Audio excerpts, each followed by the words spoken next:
आकाशवाणी का ये ग्वालियर केंद्र है। मीडियम वेव 216.45 मीटर यानी 1386 किलो हर्ट्ज़ पर। सुनिए, कोविड-19 जागरूकता पर ये विशेष कार्यक्रम मन में है विश्वास।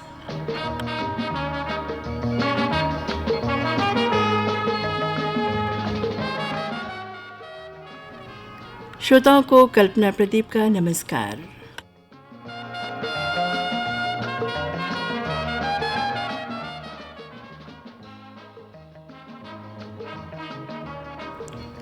साथियों, आज पंडित दीनदयाल उपाध्याय की जयंती है। स्वतंत्र विचारधारा के लेखक और भारत की सनातन विचारधारा को समय के अनुरूप प्रस्तुत करने वाले देशभक्त को हमारा शत शत नमन।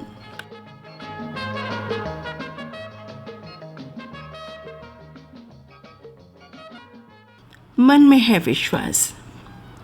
साथियों, इस कार्यक्रम में हम आपको साहित्यकारों, कलाकारों, अधिकारियों, डॉक्टर सहित अनेक हस्तियों से की गई बातचीत सुनवाते हैं। आज हम आपको माउथ ऑर्गन कलाकार श्री राजेंद्र प्रसाद सक्सेना जी से की गई ये बातचीत सुनवा रहे हैं। सुनिए।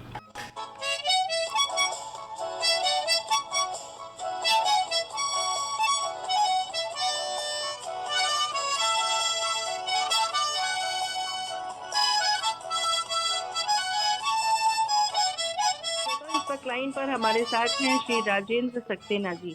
राजेंद्र सक्सेना जी बहुत अच्छे कलाकार हैं, माउथ ऑर्गन बजाते हैं। वो बहुत कुछ क्या क्या करते हैं, हम उनसे बातचीत के दौरान एक एक करके सब कुछ जानेंगे। सबसे पहले राजेंद्र सक्सेना जी, आकाशवाणी ग्वालियर की ओर से मैं कल्पना प्रदीप आपका बहुत बहुत स्वागत कर रही हूँ। नमस्कार। नमस्कार कल्पना जी। और जैसा कि मैं जानती हूँ कि आप माउथ ऑर्गन बजाते हैं और सिखाते भी हैं। सबसे पहले तो हम आपसे यही जानना चाहेंगे कि माउथ ऑर्गन जैसी चीज को आपने पसंद किया, इसकी वजह क्या थी और कब से आपने इसकी शुरुआत की, कैसे बजाना शुरू किया, कुछ अपने बारे में बताइए। कल्पना जी, बहुत ही अच्छी बात आपने पूछी है जी। मैं अपने बारे में कुछ बताऊं और फिर उसको हारमोनिका से जोड़ूं। मुझे ऐसा लगता है कि मुझे थोड़ा सा हारमोनिका के बारे में बता देना चाहिए। बिल्कुल, आप जो ठीक समझते हैं कि ये बात हमारे श्रोताओं को पता होनी चाहिए, वो बात जरूर बताइए। तो मैं आपके माध्यम से आपके सभी श्रोताओं को सबसे पहले तो उनका अभिवादन करता हूं और आपकी पूरी टीम को, जो आप कोविड-19 के अंतर्गत जो आप कार्यक्रम मन में है विश्वास जो चला रहे हैं, आपने मुझे उसमें आमंत्रित किया जी, उसके लिए आप सभी का आभार भी प्रकट करता हूँ और आपको धन्यवाद देता हूँ और आपके सभी श्रोताओं का भी इस कार्यक्रम में अभिनंदन करता हूँ। तो बहुत बहुत शुक्रिया। कल्पना जी, मैं आपको ये बताना चाहता हूँ कि ये इंस्ट्रूमेंट जितना छोटा है, इतना छोटा है, जो मेरे पास सबसे छोटा माउथ ऑर्गन है, इसको मतलब प्रचलन की भाषा में हारमोनिका कहा जाता है। आजकल सोशल मीडिया पे हारमोनिका ज्यादा देखने को मिलता है, माउथ ऑर्गन कम देखने को मिलता है। तो मैं आपको बतलाऊं कि जो सबसे छोटा माउथ ऑर्गन मेरे पास है पक, ये भी ऑनर का है, पक PUCK इसका मतलब स्पेलिंग है। तो ये माउथ ऑर्गन इतना छोटा है कि मेरी जो सबसे छोटी उंगली है ना, सबसे छोटी उंगली और जिसको बोलते हैं अनामिका, जिसमें अंगूठी पहनी जाती है, इन दोनों के बीच में अगर मैं इस माउथ ऑर्गन को दबा लेता हूँ ना, तो ये दोनों के बीच में आ जाता है। मतलब बड़ी वाली उंगली से छोटा है, छोटी वाली उंगली से बड़ा है, बस इतना ही बड़ा माउथ ऑर्गन है ये, है ना। जी। मतलब आप समझ लीजिए कि इसका जो सामने का फेस है जिसपे कि स्वर मौजूद है, वो मुश्किल से 1.5 इंच का भी नहीं है। इतना छोटा सा वाद्य और इसकी जो खूबसूरती है वो इतनी ज्यादा है कि इसको बोला जाता है कि ये कंप्लीट ऑर्केस्ट्रा है। अच्छा। हारमोनिका को कंप्लीट ऑर्केस्ट्रा कहा जाता है। जैसे आप तो समझती हैं, आप आकाशवाणी में हैं कि संगीत में एक पुरुषन स्वर का होता है, दूसरा ताल का होता है। जब दोनों को मिलाते हैं तब जाके संगीत बनता है। तो उसमें मेलोडी भी होती है और रिदम भी होती है। बट हारमोनिका प्लेयर्स को एक एडवांटेज है कि यदि वो इसका अच्छा स्किल परफॉर्मर बन जाता है, तो कभी ऐसा अनफॉर्चुनेटली कोई संगत नहीं मिली, कोई बजाने वाला साथ में नहीं है, कोई कंपनी नहीं मिल रही है किसी भी इंस्ट्रूमेंट की, तो वो अकेला ही स्टेज पर धूम मचा ले जाता है। वेरी गुड, बहुत एक तो सबसे अच्छी बात यह है, तो हमारे जो युवा श्रोता हैं, है ना, मैं उनका ध्यान आकर्षित इसलिए करूंगा कि ये छोटा सा बाजा, इसको बाजा मैं इसलिए कहता हूँ कि कभी कभी लोग कहते हैं क्या बाजा कह रहे हैं आप, इसको इंस्ट्रूमेंट कहिए या इसको वाद्य कहिए, लेकिन बाजा मैं इसलिए कह रहा हूँ कि जब मैं छोटा था तो अच्छा। मेरी जो अकल है ना, इतनी ही सीमित थी कि मैं यही जिद करता था, मुझे ये बाजा ला दो, मुझे ये बाजा ला दो। अच्छा। मैं आपको इसके बारे में बड़ी रोचक एक कहानी बताऊंगा। दरअसल मेरी जी। मेरी पैदाइश 1951 की है। अच्छा। 51 की है, इसका मतलब है कि दिसंबर में मैं, है ना, अपना 70 ईयर्स कंप्लीट कर लूंगा। अरे वाह। इस एज में एक इस तरह के बाजे को बजाना जो सीधा का सीधा सांस से जुड़ा हुआ है और लंग्स से जुड़ा हुआ है, तो इसके कितने एडवांटेज हैं मैं आपको गिनाऊंगा। जी। सबसे पहले तो ये बाजा एकदम छोटा सा है, इतना पोर्टेबल कि आप ऊपर की कोट की जेब में रख लीजिए। अच्छा।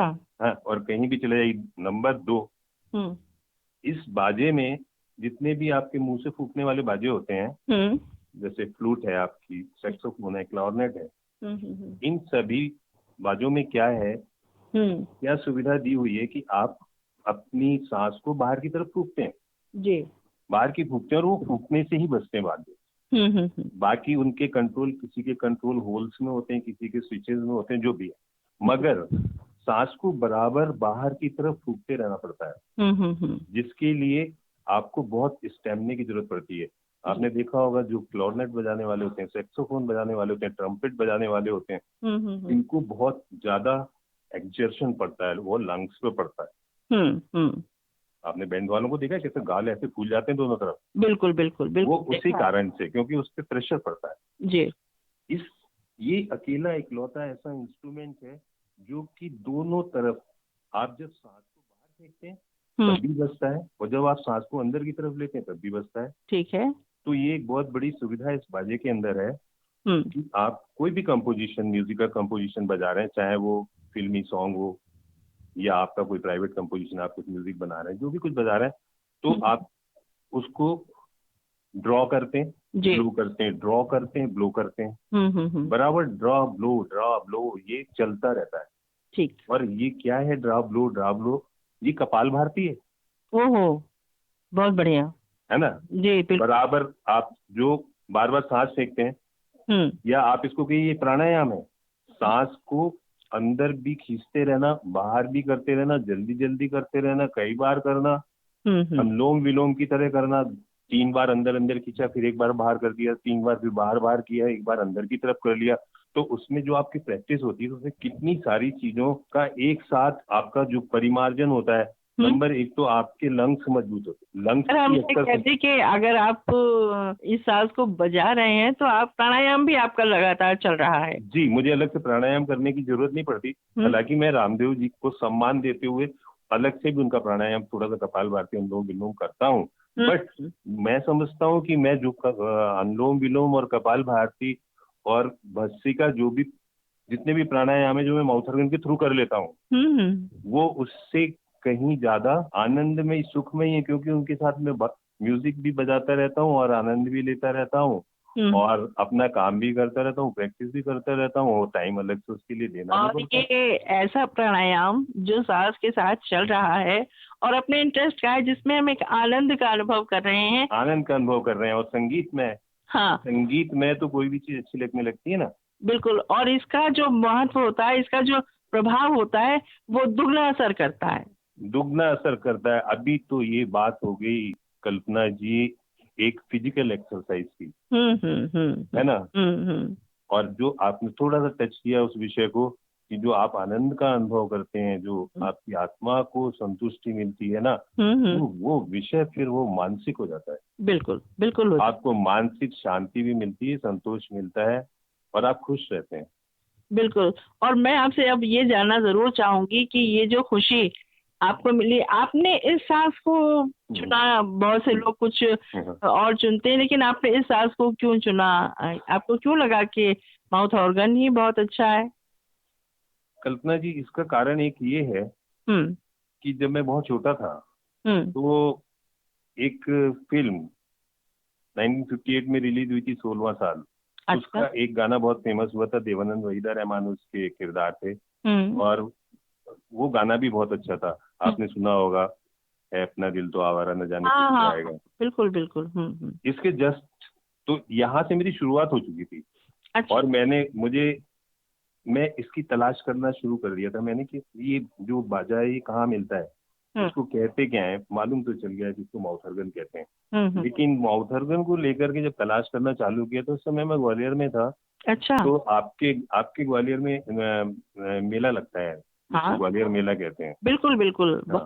हाँ, ये मेला हर साल लगता था, और हम जब वहाँ रहते थे तो कोई साल ऐसा नहीं होता था कि मेले में ना जाएं। मेले में जाना ही पड़ता था, अनिवार्य होता था वो तो, 2-3 बार जाना।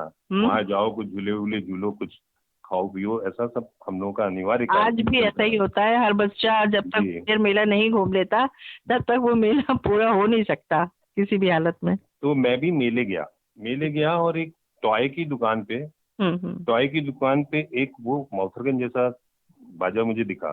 ठीक है। अच्छे से केस में था, तो मुझे बड़ी खुशी हुई, मैंने सोचा कि मुझे मिल गया, मैं जिसको चाहता हूँ। मैंने देखा तो देखने सुनने में तो वो ऐसा ठीक ही ठाक दिख रहा था, लेकिन उसको बजाकर देखा तो थोड़ा सा हार्ड था, लेकिन मैं तो उससे वाकिफ ही नहीं था, तो मुझे उसके बारे में कुछ ज्यादा समझ नहीं पा रहा था। लेकिन मैं इतना समझता था कि सरगम क्या होती है। मैंने उसके ऊपर सरगम बजा के देखी, सारे गामा पादा नी सा। एक ऑक्टेव पूरा बज गया, तो मैंने कहा अगर ऑक्टेव बज रहा है तो इसमें कुछ गाने तो बजेंगे। और मैं उसको लेकर आ गया और मैंने उसी में शुरू हो गया, मैं ठीक है। प्रैक्टिस करना शुरू कर दिया मैंने। तो लोग मुझे कहने लगे कि तुम बहुत अच्छा बजाने लगे हो, है ना। नहीं नहीं, बिल्कुल आप अच्छा हाँ, बजाते होंगे तभी लोग कहते हैं। आपके यहाँ ग्वालियर में एक बार एक कंपटीशन हुई, वो चैम्बर ऑफ कॉमर्स वालों ने एक आर्टिस्ट कंबाइन करके कार्यक्रम होता था अच्छा। वहाँ पे। तो उसमें मुझको उन्होंने बुला लिया। हम्म। वो एकदम आए, शाम के टाइम मेरे फादर से कहने लगे कि आपके बच्चे को ले जाना है। बोले क्यों? बोले वादन प्रतियोगिता है, बहुत अच्छे अच्छे वादक कलाकार आ रहे हैं। हमारे फादर को भी ऐसा आश्चर्य सा लगा बहुत ज्यादा, तो वो ध्यान से सुनते उनते नहीं थे कि इसने ऐसा क्या हासिल कर लिया है, क्या क्या सीख लिया है जो कि बाहर से लोग बुलाने आ गए। तो उन्होंने कहा लेकिन उसको क्या, वो उन लोगों के बीच में, बड़े बड़े कलाकारों के बीच में क्या करेगा। बोले नहीं, हमको सर मालूम है उनके बारे में, हम उनको ले जाना चाहते हैं, हम बहुत सुरक्षित तरीके से ले जाएंगे घर में, और आपको घर पे पहुंचा देंगे, बच्चे को सुरक्षित तरीके से, हम चाहते हैं वो पार्टिसिपेट करे। जी। तो फिर फादर ने कहा ठीक है, ले जाइए, संभाल के ले जाइएगा, है ना। हम्म। मैं गया, मैंने वहाँ परफॉर्म किया। ठीक है। कल्पना जी, आज भी मेरे को वो दिन याद आता है कि मैं इतना अच्छा परफॉर्म कर गया उस स्टेज के ऊपर, हम्म। माइक के ऊपर, हम्म। कि लोग बाग भावुक हो गए। अच्छा। लोग भावुक हो गए, और कंपटीशन का है ना, फर्स्ट विनर उन्होंने मुझे घोषित कर दिया। क्या बात है, क्या बात है। अरे वाह। अब ये जो मुझे खुशी मिली ना, तो फिर ये मेरे अंदर समा नहीं रही थी कि हम्म। मुझे ऐसा लग रहा था, एक आपके ग्वालियर तो क्या है ना, संगीत संगीत का घराना है ना। तो है ही ग्वालियर कराना तो। तानसेन से लेकर सब संगीत की नगरी मानी जाती है ग्वालियर, तो वहाँ तो एक से एक अच्छे आर्टिस्ट हम्म। हमेशा निकलते ही रहते हैं। बिल्कुल बिल्कुल उस जमाने में जब मैं बहुत छोटा था और जब मैंने ये इसमें पार्टिसिपेट किया था, हम्म। तो जो लोग बहुत सीनियर हुआ करते थे, जिनको हम लोग ऐसे देख के आश्चर्य किया करते थे, तो एक ओपी चतुर्वेदी जी, वो अकॉर्डियन बजाते थे। अच्छा। एक इंदुरकर सर थे, वो अकॉर्डियन बजाते थे। मतलब मेरे को अच्छी तरह से याद है कि ग्वालियर में 3 अकॉर्डियन प्लेयर हुआ करते थे। हम्म। और ये तीनों अकॉर्डियन प्लेयर कभी भी एक साथ एक स्टेज पर नहीं आते थे। अच्छा। तो जिन लोगों ने कार्यक्रम ऑर्गेनाइज किया था, वो कोई झाला ब्रदर्स थे। उन लोगों ने जो ऑर्गेनाइज किया था, तो उन्होंने इस तरह से बुलाया कि ये तीनों आर्टिस्ट एक ही स्टेज पे पहुंच गए। अरे वाह, अरे वाह। और तीनों ने हम्म। उस समय अकॉर्डियन पर खड़े होकर के ना, 3-3 अकॉर्डियन प्लेयर एक गाने को बजा रहे, तो मुझे गाना याद है। अच्छा। तो इसके बाद वो ये उपलब्धि हाथ लगी, और फिर मेरा मन इसमें लग गया। लेकिन एक और घटना घटी इसी दौरान। जब मैं नीचे उतरा स्टेज से, तो झाला ब्रदर्स में से उनके छोटे वाले भाई साहब ने मुझे बुलाया, बेटा इधर आओ, हम्म। ये कौन सा माउथर्गन बजाते हो बेटा, किस ब्रांड का माउथर्गन। उन्होंने सोचा कि ये कोई अच्छा ब्रांड होगा, क्योंकि उन्हें आवाज उसमें से देखी थी, समझ नहीं पा रहे थे, और वो एक्चुअली हारमोनिका प्लेयर थे वो। तो उन्होंने कहा कौन सा बजाते हो हारमोनिका, किस कंपनी का है। तो मैंने उनके हाथ में रखा, माउथर्गन को ऐसे हाथ में पकड़े रह गए, और उन्होंने मेरी आंख में जो देखना चालू किया, तो बस वो एक टक मेरी आंखों में देखे जा रहे थे। अच्छा। हाँ, और फिर उन्होंने कहा तुम ये बजाते हो? मैंने कहा जी सर। कहते हैं नहीं बेटा, इसको मत बजाना आप। मैंने कहा क्यों?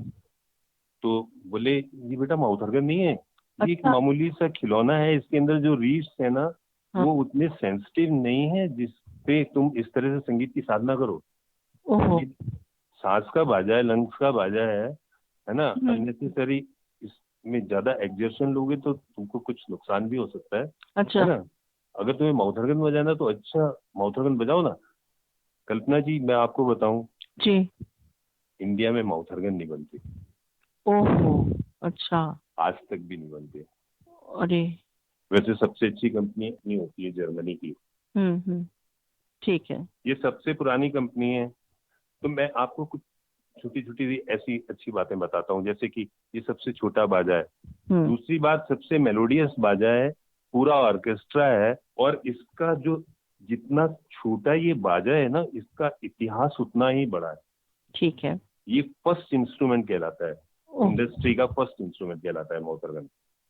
और सेकेंड वर्ल्ड वॉर के टाइम में हम्म। आपके एडॉल्फ हिटलर ने अपनी आर्मी को के ड्रेस कोड में है ना इस माउथ ऑर्गन को शामिल किया था, बहुत अच्छा। ताकि आर्मी, क्योंकि ये बहुत ही ज्यादा पोर्टेबल है ना।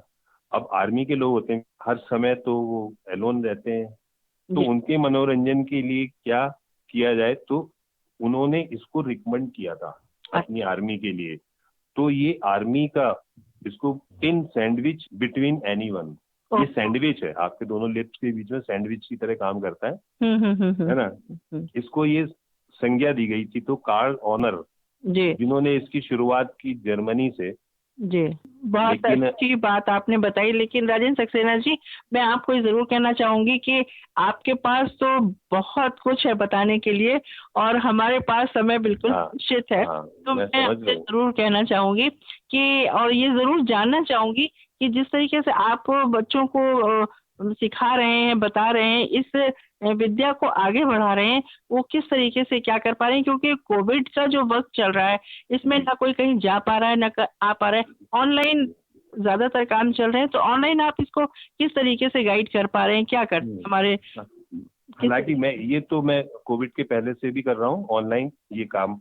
अच्छा। मगर मेरे जो काम करने के पीछे जो मेरा उद्देश्य था, वो ये उद्देश्य ये था जी। कि मुझे ऐसा लगता है कि मुझे जो आपके जो क्रोमेटिक हारमोनिका है, जिनमें अपने जो अपना जो भारतीय संगीत है ना, जी। जी। जो शास्त्रीय संगीत है अपना, तो अगर पूरे स्वर मिल जाए जी। आपको, 7 स्वर मिल जाए आपको प्योर, हम्म। 4 कोमल स्वर मिल जाए, एक तीव्र मिल जाए, एक ऑक्टेव में 12 स्वर मिल जाए, और 3 ऑक्टेव आपके बाजे में हो, तो फिर आप उसमें कुछ भी प्ले कर सकते हैं, चाहे क्लासिकल करो, कुछ भी प्ले करो। बट क्या है ना, क्रेज इसका ऐसा बना हुआ है, ऐसा शुरू से, कि इसमें बड़े स्मार्ट सॉन्ग्स बजते हैं जो थोड़े से फास्ट उसके रहते हैं, ताकि तभी उसमें टंग ब्लॉकिंग करने में मजा आता है। जी बिल्कुल। है ना। और लेकिन ऐसा भी नहीं कि मेलोडी सॉन्ग नहीं बजे, बहुत अच्छे। मैंने तो वो मैं तो तुम संग नैन मिला के हार गई सजना, ऐसे सॉन्ग्स बनाए हैं यूट्यूब पर। जिंदगी कैसी है पहेलिया है, सुन रहा है तू रो रही हूँ मैं। थोड़ा सा कुछ बजा के बताइए ना।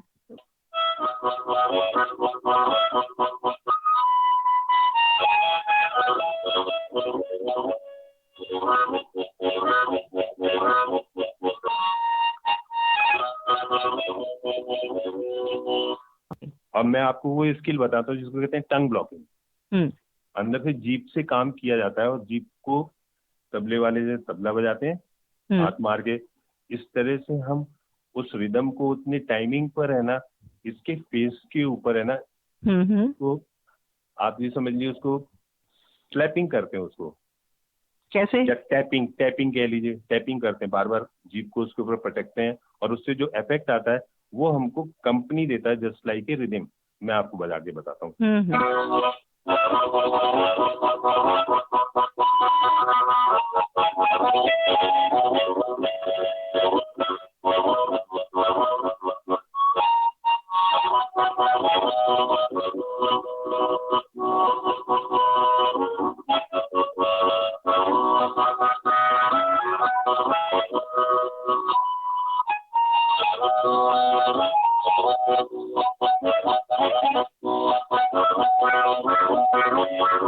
अभी और देखिए कितना और चेंज होता है इसमें, देखिएगा अभी आप जी।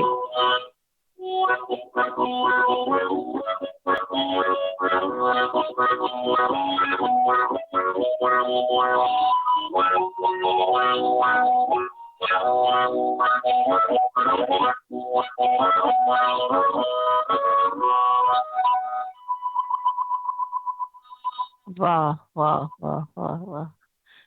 तो जो कुछ मेरा अनुभव है जी जी। क्योंकि और मेरा एक्सपीरियंस और मेरी रिसर्च है जो कि मैंने खुद अपना काम करते करते है ना उसमें से खोज के निकाली कि इसको इस माउथर्गन को सिखाएं तो सिखाएं कैसे, जी है ना। हारमोनियम के ऊपर तो आप अपने शिष्य को बता सकते हैं, देखो ये कीबोर्ड है इसका, तो आप समझा सकते हो क्योंकि वो विजिबल है। बिल्कुल बिल्कुल। बट यहाँ पर मुश्किल से सामने जो 12 होल्स वाले माउथ ऑर्गन होते हैं, तो 12 विंडो सामने दिख रहे थे, उसको भी आप जब मुंह के अंदर ले जाते हैं तो बाजा मुंह के अंदर गया, अब आप उसे कैसे समझाओगे, कैसे दिखाओगे, है ना। लेकिन मैंने कहा कुछ ना कुछ करना पड़ेगा, तो पहले मैंने ग्राफिक सिस्टम बनाया, ग्राफ पे उसको फिगर करके लोगों को सिखाना चालू किया। फिर मैंने, इसमें एक खासियत होती है कल्पना जी की, मैंने बताया ना ये फूकने से भी बचता है और हवा को खींचने से भी बचता है। यानी कि हवा को अंदर या बाहर कुछ भी करो जी से आवाज आती है। हाँ आती है। तो इन्होंने भी, इंजीनियर्स लोगों ने थोड़ा अपनी बुद्धि लगाई है, तो उन्होंने क्या किया है कि माउथ ऑर्गन को ऐसे डिजाइन किया है कि जैसे फर्स्ट विंडो है, तो फर्स्ट विंडो क्या है वो ब्लो करने से बचती है जी। और उसके बगल वाली सेकंड विंडो ब्लो करने से नहीं बजेगी। तो आपको ये सुविधा मिल जाती है कि डर नहीं रहता कि मेरी जो ब्लो है वो सेकंड विंडो पर चली जाएगी, ठीक है ना, क्योंकि वो अपने आप ही ऑटोमेटिकली ब्लॉक रहती है। वो कब बजती है, वो जब ड्रॉ करो तो बजती है। बहुत बढ़िया। तो एक ब्लो एक ड्रॉ, एक ब्लो एक ड्रॉ, एक ब्लो एक ड्रॉ। बिल्कुल ठीक। तो इसको मैं सा मान लेता हूँ। और लेकिन ये चूंकि क्रोमेटिक है ना, तो इसमें इसके विंडो, ये तो महंगा मॉडल है, इसमें क्या है, एक विंडो के ऊपर भी चार चार स्वर दे दिए हैं। सा भी उसमें दे दिया है इन्होंने, कोमल रे भी दे दिया है और प्योर रे भी दे दिया है और कोमल गा भी दे दिया है। चार नोट्स एक विंडो के ऊपर। जी। ये कमाल की बात है जी। एक विंडो पे चार नोट्स हैं, और ये तो बड़े माउथ ऑर्गन की बात है। और छोटे माउथ ऑर्गन की बात करी जो मैं यही बता रहा था, ये छोटा ये पक है, हमें पता ही नहीं चला, एक दांत के बीच में ऐसे ऐसे किया, सारे गाँव पता नहीं से निकल गया, जी है बिल्कुल। ना। तो ये इतना इजी है, बहुत सहज है, पहली बात। तो दूसरी बात क्या है कि ये है बहुत इजी, लेकिन इसमें जो लोग रुचि रखते हैं वो इतने ज्यादा हताश हो जाते हैं, वो इसको बहुत कठिन समझते हैं। और मैं उनका यही जो है ना संदेह दूर करना चाहता हूँ कि इससे सरल और सहज बाजा कोई है नहीं, क्योंकि ये आप जीभ से टच होता है, जीभ से टच होने के कारण ही मस्तिष्क के इतना पास रहता है जी। कि धीरे धीरे धीरे धीरे जब आप बस बस अभ्यास करते रहो, आप मुझसे भी मत सीखो, तुम माउथ ऑर्गन को पकड़ के बजाते रहो, एक दिन तुम माउथ ऑर्गन प्लेयर बन जाओगे। इसलिए बन जाओगे क्योंकि ये आपकी बॉडी का पार्ट बन जाता है।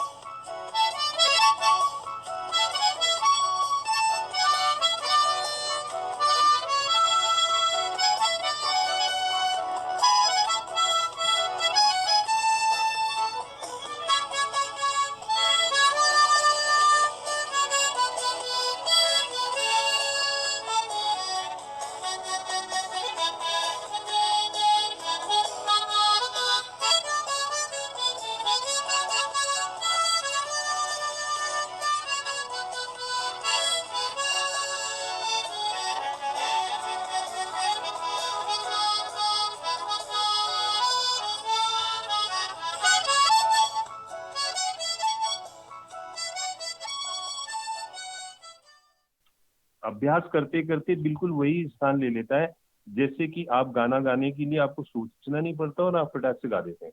ऐसे आपने इसको मुंह में रखा और आपको अपने आप ही पता चल जाता है कि गाना कहाँ कहाँ से कैसे बजेगा, कहाँ ब्लो करें, कहाँ ड्रॉ करें, आपको कुछ सोचना नहीं पड़ता है।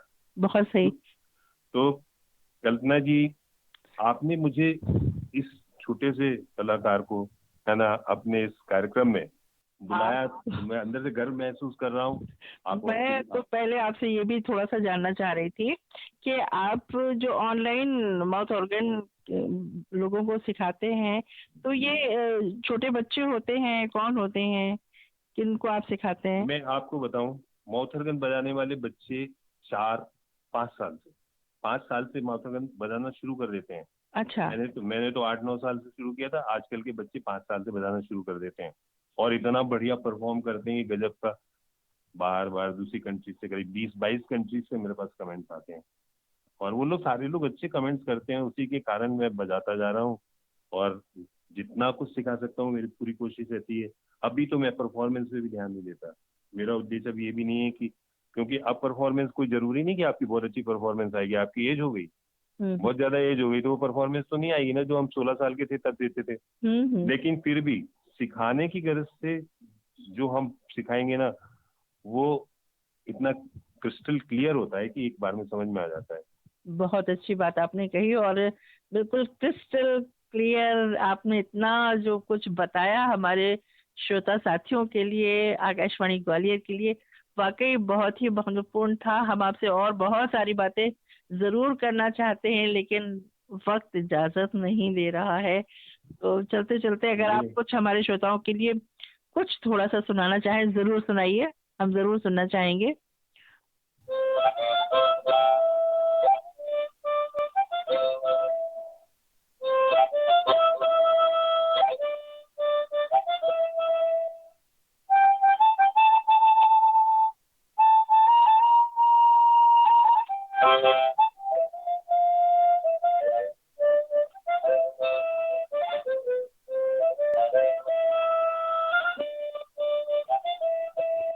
बहुत खूब, बहुत खूब, बहुत खूब, बहुत खूब। राजेंद्र सक्सेना जी, आज आप आकाशवाणी ग्वालियर से जुड़े और अपने माउथ ऑर्गन के साज के साथ आपकी जो मोहब्बत है, किस तरीके से आपने ग्वालियर में ही इसकी शुरुआत की और आज आप पूरे देश में और बहुत दूर दूर तक इस साज की शिक्षा दे रहे हैं, लोग इससे जुड़ रहे हैं और बहुत अच्छा माहौल तैयार हो रहा है। बहुत अच्छी शिक्षा देने के लिए आपको मैं तो बहुत बहुत धन्यवाद दे रहे हैं। मेरा व्यक्तिगत रूप से आपसे निवेदन है जी बोलिए। कि आपने जो कुछ सुना, आपको कुछ अच्छा लगा हुआ हो, आप थोड़ी मोटिवेट हुई हो, तो इसको ज्यादा से ज्यादा अपने माध्यम से उसको प्रसारित करने की कृपा करें। आपको बहुत बहुत धन्यवाद। मैं बहुत शुक्रिया, नमस्कार।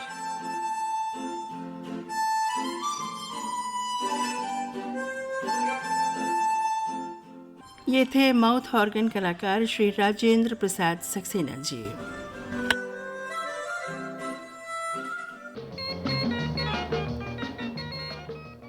अभी आप सुन रहे थे कोविड-19 जागरूकता पर हमारा ये विशेष कार्यक्रम मन में है विश्वास।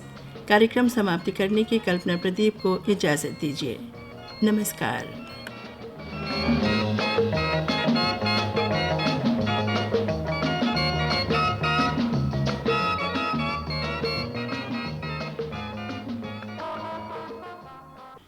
ये आकाशवाणी का ग्वालियर केंद्र है।